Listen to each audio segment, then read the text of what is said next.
This is AA Beyond Belief, episode 133.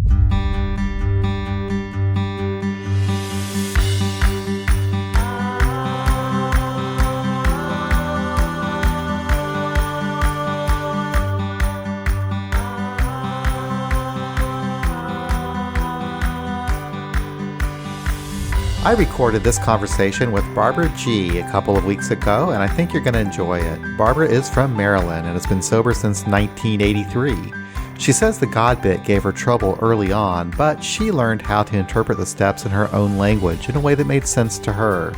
There's a lot that we're talking about here. She talks about Jim Burwell. She talks about the Lord's Prayer. We talk about the future of secular AA, unity within AA, and more. I think you're going to enjoy this one. Hello, how are you? I'm fine. It's nice to have you here. You know, I forgot where you're from.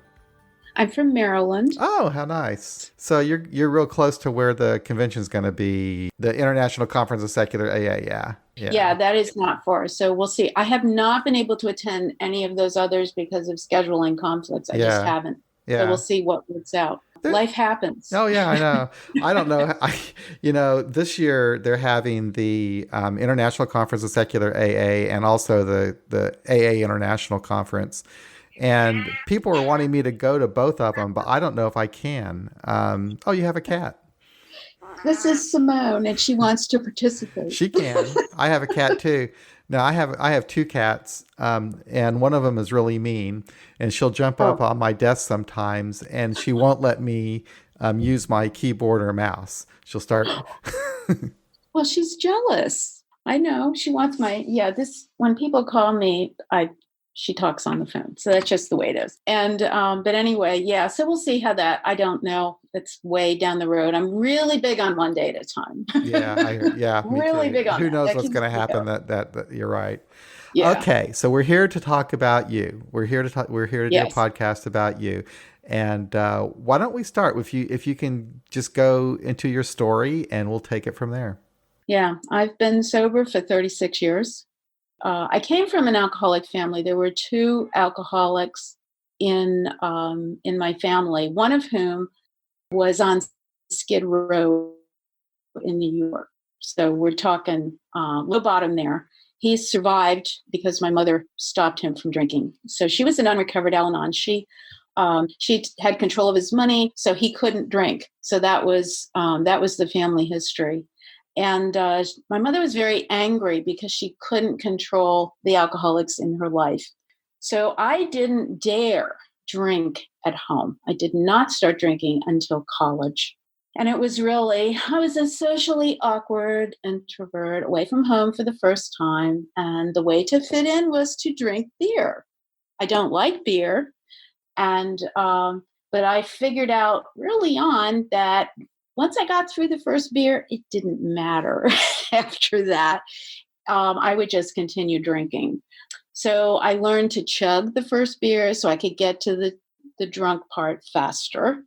And what's amazing to me that first year of my drinking career, I don't have a really long one, but is that I could drink so much and mix any drinks and never get sick and never have a hangover. That just totally blew my mind that first year. That changed. And I also noticed a definite increase in tolerance with only a few months' time. I mean, it was amazing to me. I didn't know any of this stuff until I came into the rooms. My sophomore year of college, my drinking got moderated because I met my husband and I fell in love, just like what the big book said. How about that? And what a concept.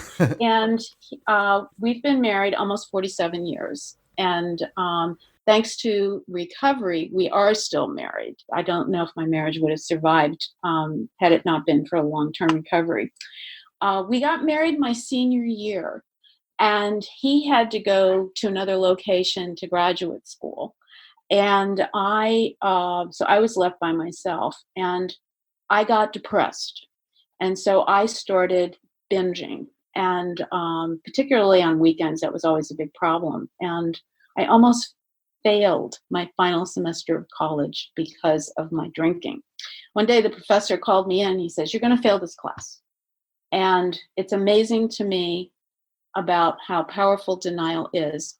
I was a scholarship student. If you don't do the work, you're not going to pass the class. I was totally oblivious to that because of the drinking. So I did make it through, but it was by the skin of my teeth.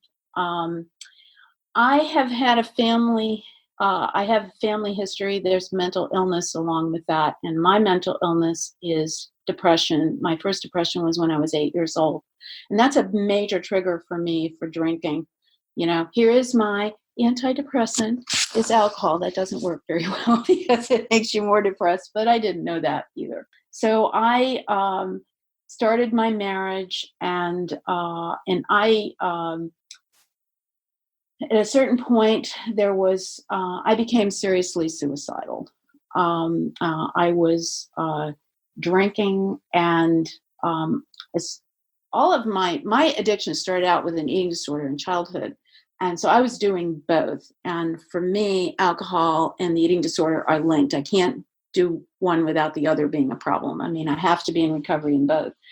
And my sponsor at the time was very, very insightful. And she knew that I was suicidal. And she knew probably intuitively that I had the means to kill myself. And she asked me to call her in 15 minutes. And what happened was I threw away the pills. So I knew that they would kill me. I mean, there was a severe health crisis in my family during this period of time. So that just made everything worse. At some point, I decided I could drink at work as long as it was after 3:00 on a Friday afternoon. And so I was doing controlled drinking on the weekend, and that was a disaster because what ended up happening is I ended up in a blackout. I could have easily died by choking to death on my own vomit. I did not. But that was when, at that point, I committed to, I need to stop drinking. I need to go to AA. I need to say, I'm Barbara, I'm an alcoholic. I must stop drinking. And at this point, I had already met my current sponsor. I've known her for 40 years. She's celebrating 40 years sobriety next month. Wow. And which is really, really cool. So anyway, so I committed to sobriety, started going to meetings. And shortly after that, my husband was in the military. He got transferred to Germany.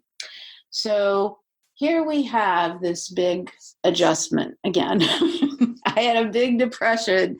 I was sick off and on for the first several months that I lived there, just adjusting to all the germs that they have there. And I had several slips in Germany just because we had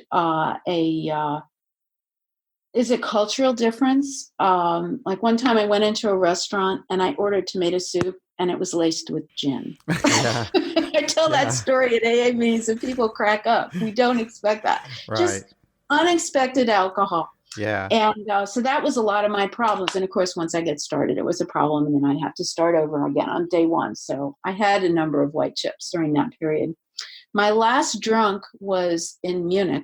I was on a bus to Munich, and I got so sick that I was pacing the hotel at 3 a.m. with horrible abdominal pain. I don't know. I never had that reaction to wine or any drinking ever like that. And that was my last drunk. And what was interesting is that I didn't realize until like a few weeks ago that the trigger was visiting Dachau. Oh my gosh. Wow. That was what I was in total oblivious to that reality. So anyway, so that was my last drunk. What was interesting to me is why I wanted to, I had a friend in another program who was an atheist, and she told me about secular AA. I had no knowledge of anything secular whatsoever, because there's like all these organizations for atheists and agnostic. And I call myself an agnostic. I have been an agnostic for 40 years at least. Before that, I probably was. I just didn't know the term. I didn't understand the term. And that's how I found you and other podcasts. And so I've been exploring this whole community. And it was fascinating to me. What was interesting about my background is my father was an atheist. He was closeted. In the 1950s, you did not discuss being an atheist. Yep, I can imagine. Absolutely not. But he would make these little remarks here and there, and it's like, well, he's different. He's not religious like my mother. I don't know what that means, but it was noticeable.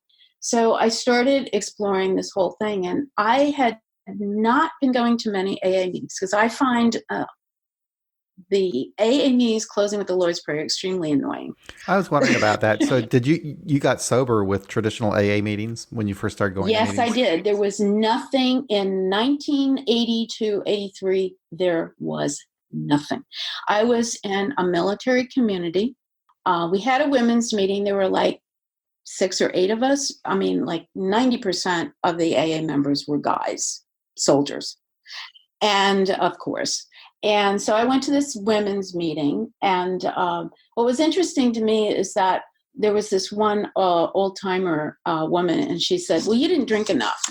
Oh, great. Like, well, tradition 3 coming in there.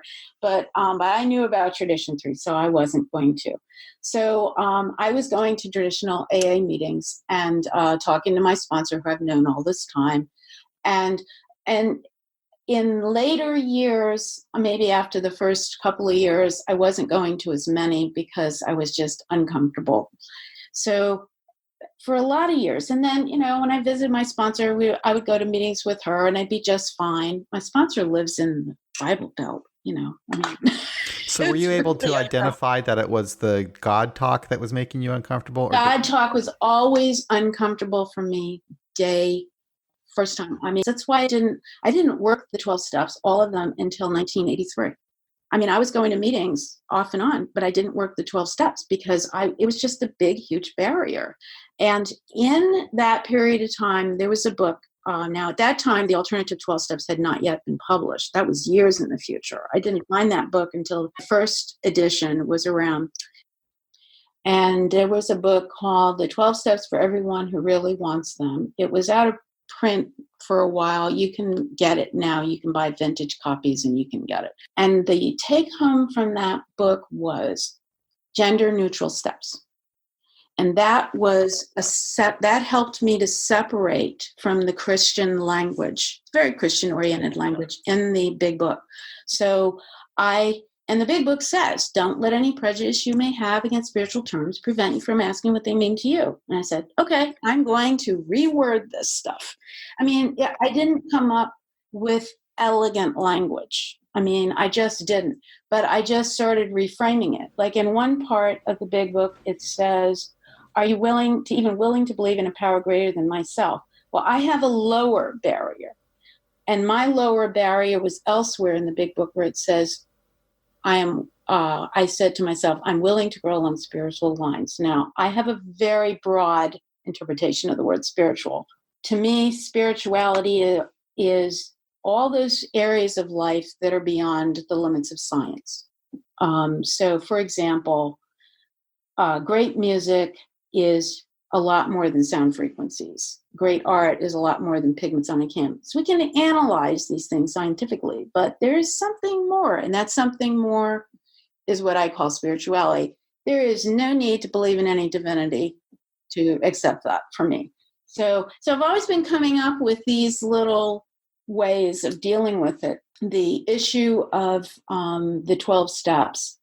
Step 3 was a toughie way back when. And I got around step 3 in the 70s. I was having trouble, called my sponsor. And after I got off the phone, I called these 2 newcomers. And if you remember in the big book, it says, this works when all else fails.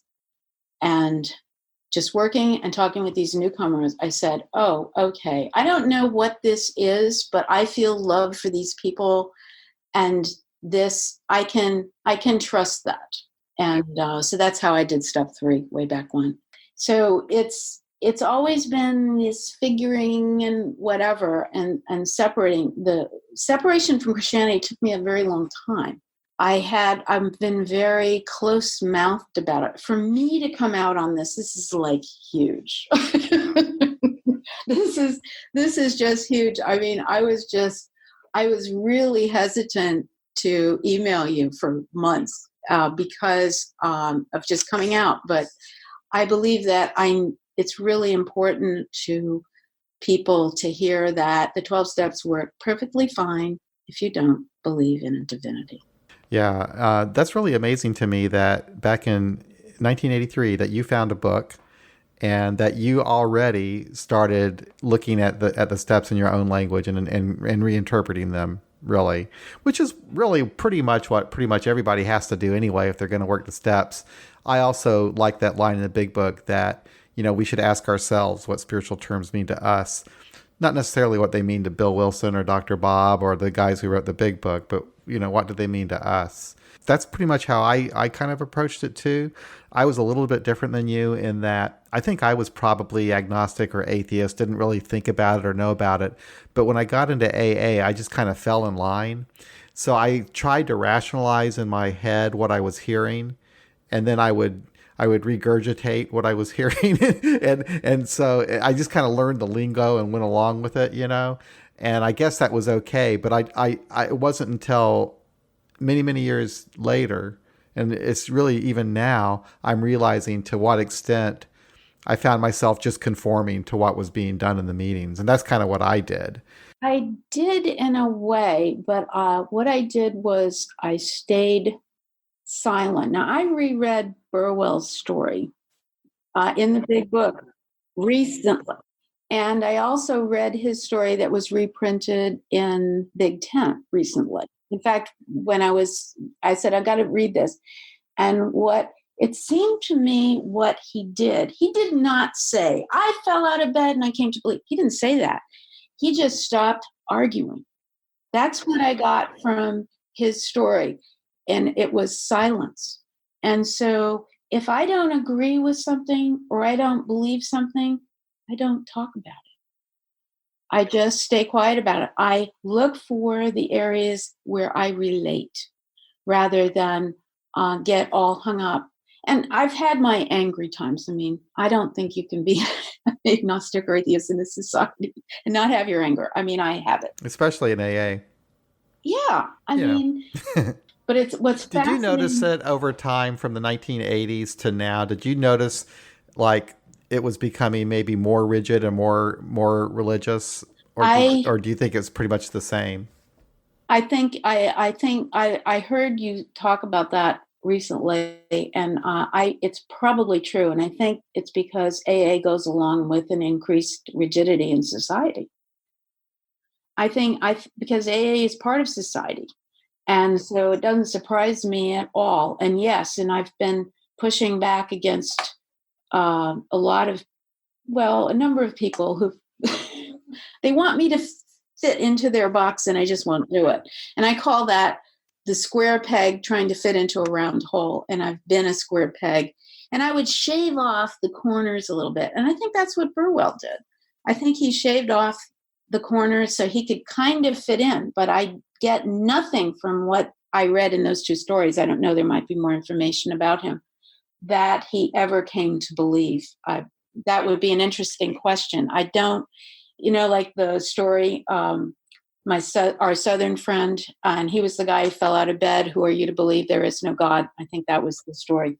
And I recently led a meeting on that. And what was interesting, this is a big book meeting. I go to a big book meeting every week. And I started going to this meeting. This was the first meeting in my area, the only meeting in my area that did not close with the Lord's Prayer. That's why I do that. And when I heard about secular AA from this other member in another fellowship, I started searching. And I said, sooner or later, there's going to be a We Agnostics meeting in my town. And that happened 18 months ago. I just sat there and waited. I couldn't start it. I didn't have the energy. I just waited until our We Agnostics meeting started. I just got there as soon as I could. I was so excited. And it's a wonderful meeting. We're not terribly big. We read a story from Big Tent recently, and I think it was written by a woman, I think, and towards the beginning of the book. And the sharing that everybody was doing was just magnificent. And I was just blown away. I haven't been blown away by a meeting for a long time. And, there's good meetings and then there's blown away meetings.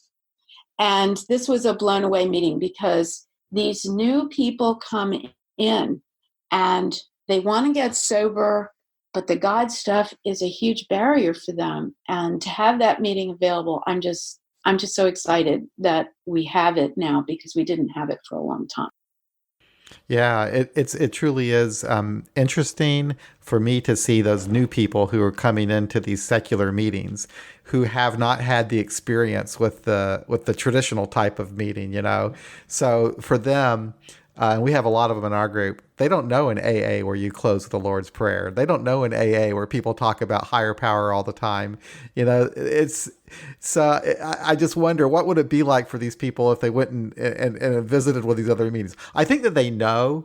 I mean, because the thing is, when people go to an AA meeting now, they have what you and I didn't have. They have access to information on the internet. So they do their research and they figure out, they read about AA and they say, oh, it's religious. And so they won't even give it a chance. But then they'll find our secular meetings and go.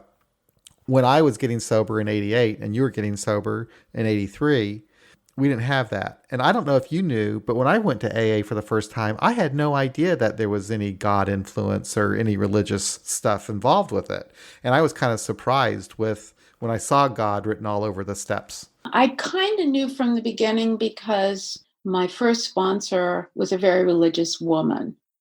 And you knew her before you went to meetings. Yeah, I met her in 1976. And I was in my other fellowship and she was a dual member. So I was really working with her, but also aware. She would talk about her drinking history and along with her food history. That's where it all started for me, was the food. But she was sober 7 years. And her sponsor, also a dual member, had, I don't know, I think about 20 years sobriety. And so I had exposure to AA, traditional AA, from the very beginning through speakers and these people that I knew very well who were also in AA. So you had an idea what it was about. So I was not surprised at all when I found out about the Oxford groups and everything. It didn't surprise me at all. Because I was brought up a religious Catholic. I totally believed everything. So I was basically, I believe my father was a natural born atheist. I don't think he ever believed. He married my mother, so he had to go to church every Sunday. I was created. I was a created atheist by exposure to religion that was not a positive influence on my life. And that's a long story, but that's essentially what it was. And my father never talked about anything, but I knew he was different. And it was funny because I was in We Agnostics. I mean, it took me, We Agnostics is a very good description of believers' stereotypes about atheists and agnostics. It's amazing. And my father never claimed proof to have there is no God. Yeah, who does? I know. Well, they don't, but that's what believers say. We're claiming proof there is no God. No, we're saying there is no proof.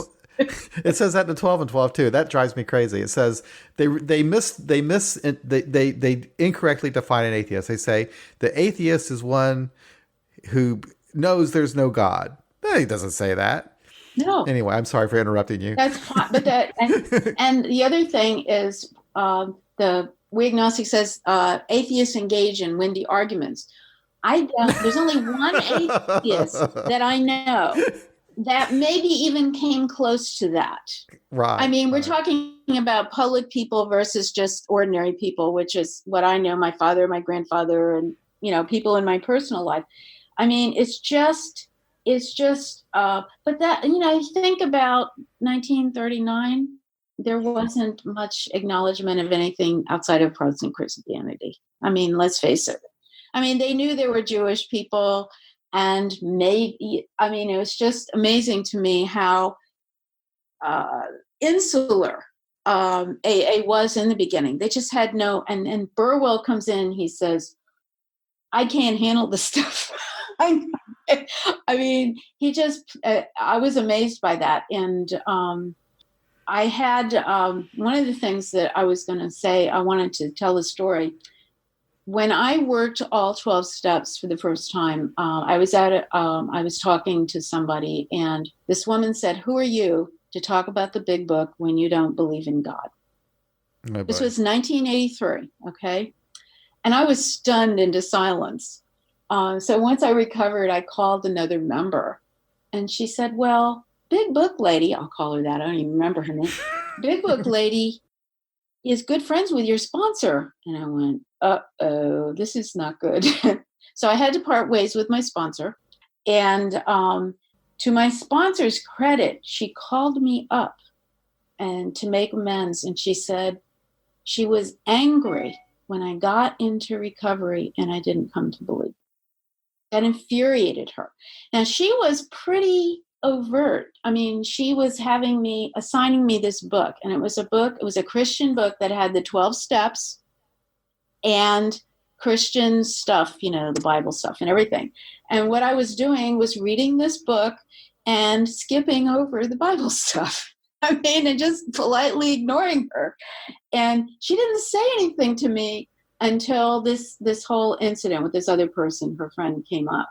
But it's interesting. This is a common belief. A lot of AAs believe if you don't come to believe, you're not going to recover.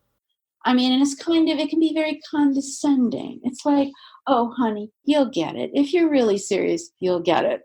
And it's like, I've been on the receiving end of this stuff a lot of years, and I'm just very good at ignoring it. But I understand a newcomer might not be able to ignore it. And I understand the newcomer who has been traumatized by religion and finds the language in the big book triggering. I totally get it. This person who told me about, and if she listens to this, I want her to call me. She moved out of the area, and she'll know who she is. But she was the one that told me about secular AA and Agnostica, which is what I found first. And I think you came along. I don't know what year you came along. But this whole idea that you've got to do it a certain way. There's one right way to recover. That's what the attitude is. I went to the 2010 convention in San Antonio. And I went to the We Agnostics workshop. There were like probably 200 people in there. So I was there. And they had 3 panelists, and they all started out as atheists and came to believe. And after the workshop was over, I was talking to somebody in the hall, and I said, that doesn't represent. It's not a representation. And AA has been I think they've been dragged kicking and screaming into acknowledging that there are people who just don't come to believe, and they can be sober for lots of years. I think that is just that idea is just now becoming more accepted. In my time in AA, it wasn't. In fact, I remember I've had a couple of sponsors. They'd tell me that the atheists were angry. They were the most angry people they ever knew. And one sponsor told me if I ever became an atheist, he'd have to fire me. That was the kind of language I was hearing, about non-believers in AA. Isn't that weird? It's not weird. It's totally unsurprising to me. Yeah, totally. I mean, that's what the literature says, doesn't it? It says in the we're savages. We have windy arguments. Yeah. Well, I mean, look at what Dr. Bob said at the end of his story. Oh, that's right. If you're an atheist, I feel sorry for you. That's right. He does. It's like, one of the things that was fascinating, I think the person who was talking about the history of secular AA or secular people in AA, and I actually reread the book about the history of AA by, I can't remember, Not God, that book. Oh, that one. Oh, that what a book. Good book. It was published in in the late 70s. Ernest Kurtz. Yes. Ernest Kurtz. Mm-hmm. And so I was I reread the book maybe a year ago or two ago because it seemed to me, and I'm not sure, and this is an interesting question to put out, it seemed to me that Akron was super religious and New York less so. That's how I remember it. Yeah. There was some tension between the two. Yes. And it seemed, they don't talk about that, but you just kind of have to read between the lines.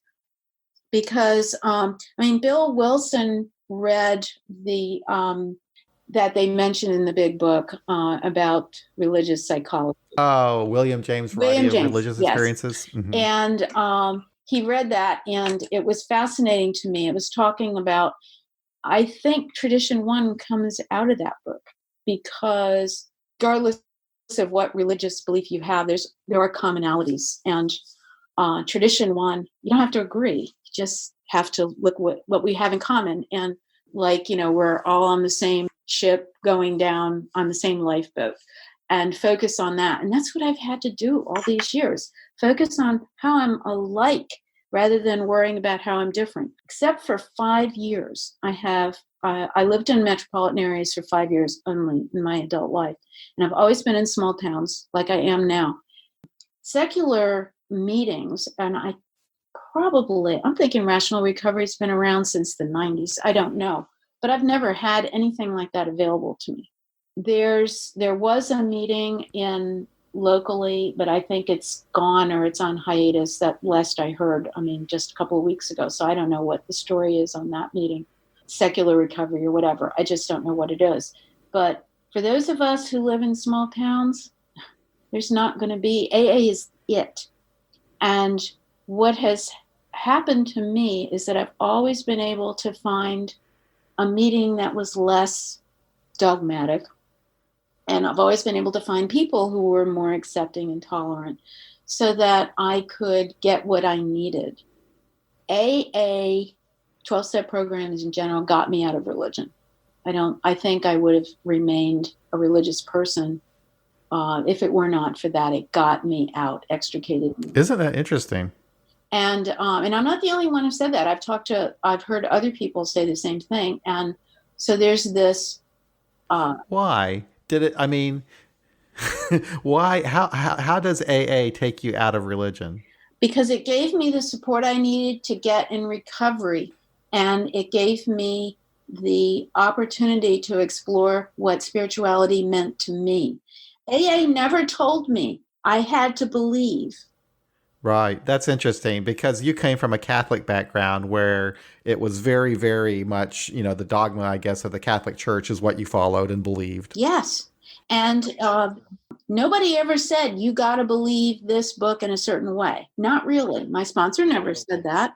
And I could read for myself. And I said, okay, I'm just got to interpret this. And in the Tradition 3, the long form, it says, AA must not turn anyone away who wants to recover.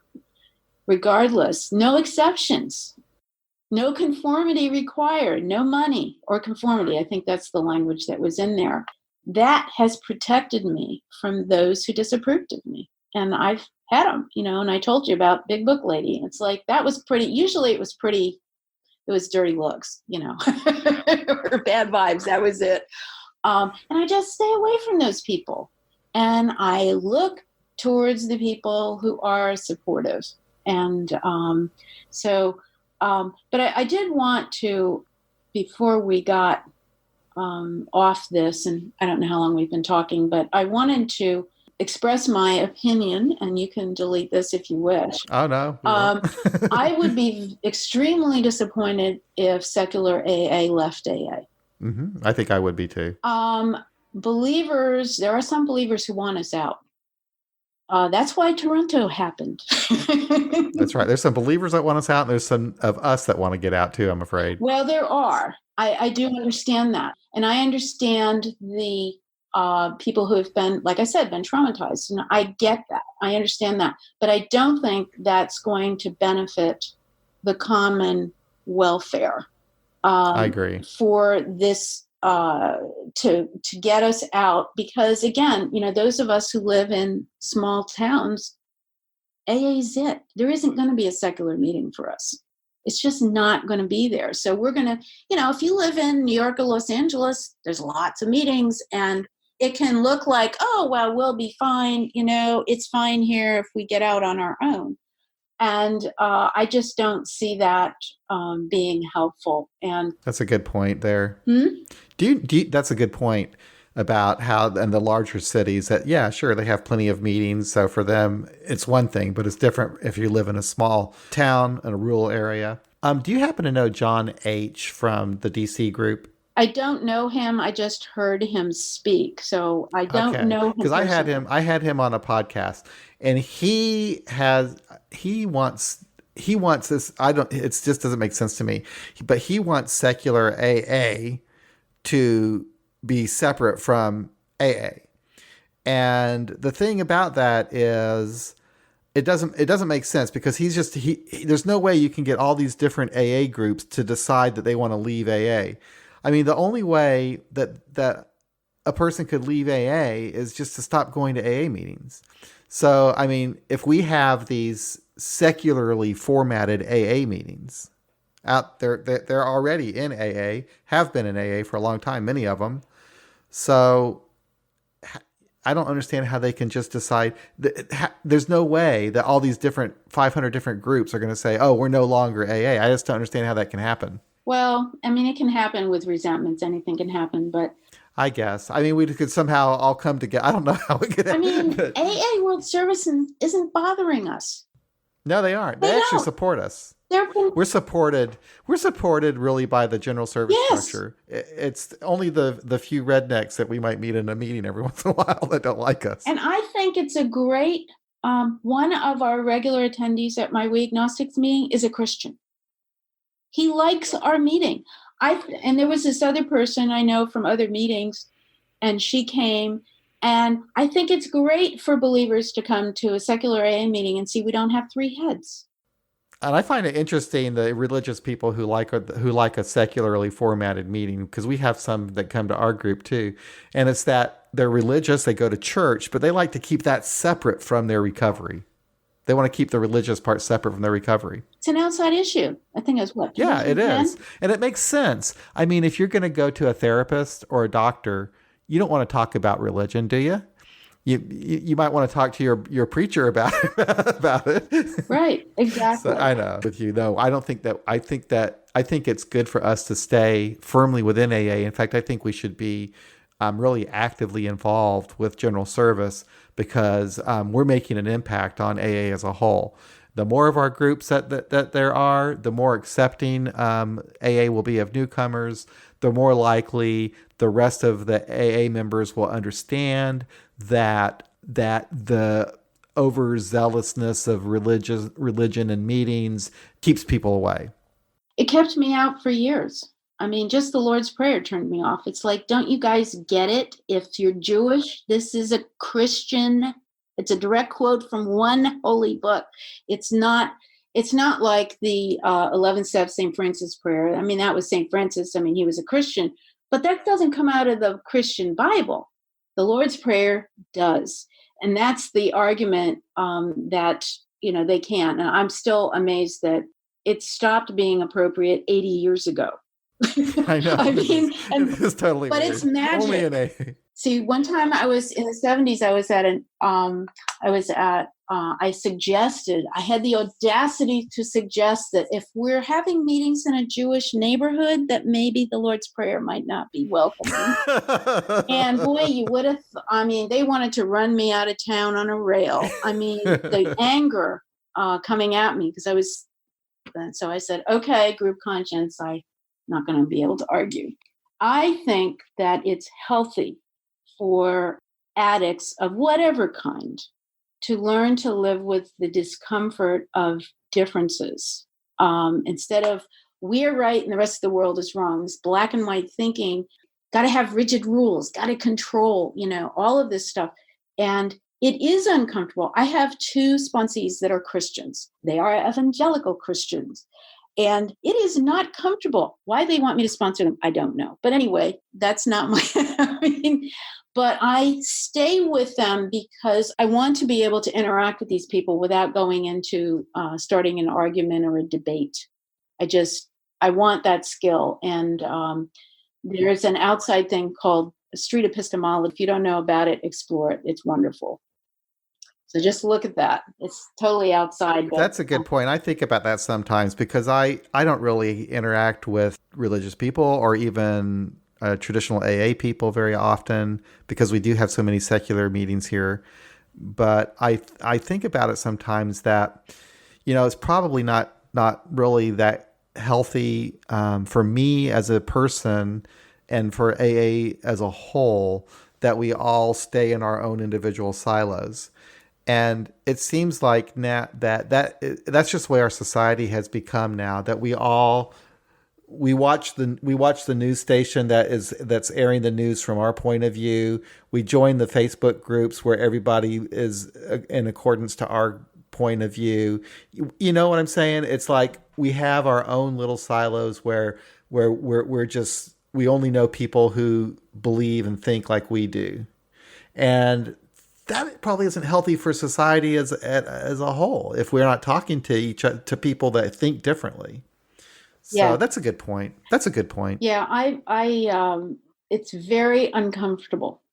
It's very uncomfortable, but I do believe that I really actively want to work on that. And I had this one sponsor. She I was asking her all these questions. Where are you at with this? Where are you at with that? And what happened is she was saying, why are you asking me all those questions? And I said, I want to know where you're coming from. And I said, and she was uncomfortable because I was making her think about why she thought the way she was. And I said, well, do you feel disrespected? And she said, no. So we're still talking. This was months ago. I mean, there are ways. I don't need to get into a debate. I don't need to get into arguments. I don't want to. I can't. I don't want to. And like I said, I go to a big book meeting every week. And it's not that, maybe it's my area. I mean, we're suburban Washington, D.C. area. And maybe that, I think it makes a big difference because if I go to a meeting in the Bible Belt, it's going to be a lot more Jesus talk there. But I've been to meetings in a lot of places. I've been to meetings in Europe and in Hawaii more recently. And it's fascinating to me. None of the AA meetings I went to in Hawaii closes with the Lord's Prayer. None. But there's a lot of Buddhists in Hawaii. There's a lot of Asians. So it's a whole different thing. And so I just really hope that we do focus on the 12 traditions.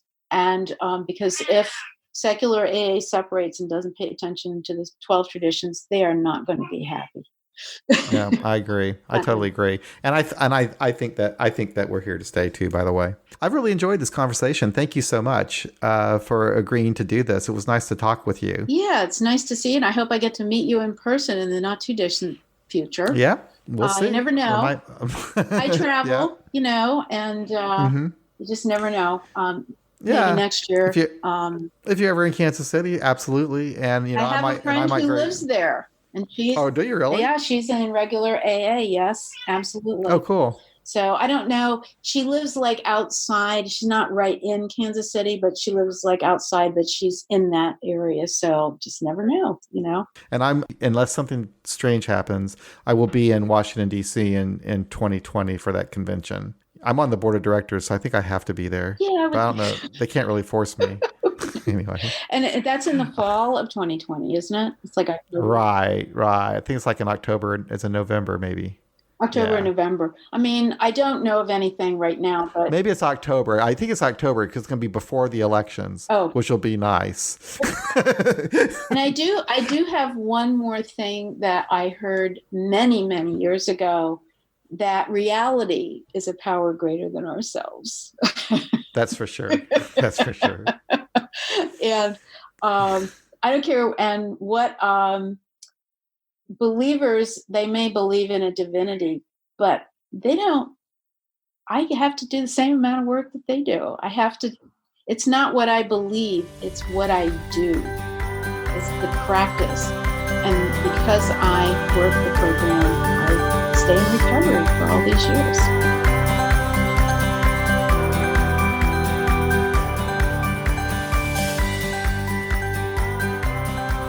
And that's another episode of AA Beyond Belief. Thank you so much for listening. Hey, if you would like to help out our site and podcast, there's a couple of things you can do. First of all, go over to iTunes and leave us a review, hopefully a favorable one.